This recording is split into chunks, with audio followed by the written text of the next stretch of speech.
అంతేనా? రోజు ఎన్ని మోటార్లు చేస్తాను? రోజు 2-3 వస్తున్నాయా? కేసీఆర్ 10 ఏళ్ళు ఉన్నప్పుడు ఏనాడని వచ్చినాయా? అప్పుడు ఏమైనా వచ్చేది కాదు. ఇప్పుడు మొత్తం కాలిపోయిన మోటార్లు వస్తా ఉన్నాయి. నీకు ఎన్ని రోజులు పడుతుంది దీనికి? Half day.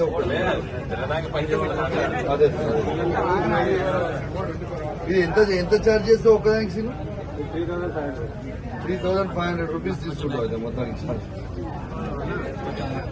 ఎవరు చూసిరు కదా, ఇవాళ కేసీఆర్ గారు ఉన్న 10 సంవత్సరాలలో ఏ ఒక్క రోజు మోటార్లు కాలిపోలేదు, నా మోటార్లు ఇట్లా వైండింగ్ షాప్ లకు వచ్చినదే లేదు.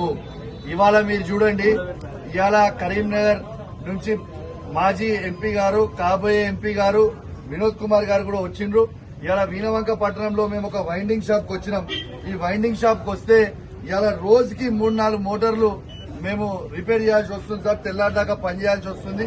ఇలా 3,500 రూపాయలు ఒక్కొక్క మోటార్కి అవుతుందని, ఇవాళ ఖర్చు అవుతుందని మా శ్రీనివాస్ గారు చెప్తా ఉన్నారు.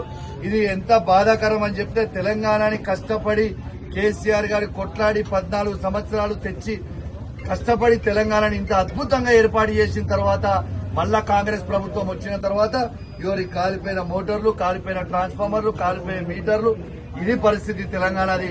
కాబట్టి యావత్ రైతాంగం మొత్తం కూడా, కరీంనగర్ లోనే కాదు యావత్ తెలంగాణ మొత్తం కూడా ఖచ్చితంగా మీరు ఆలోచన చేయాలి.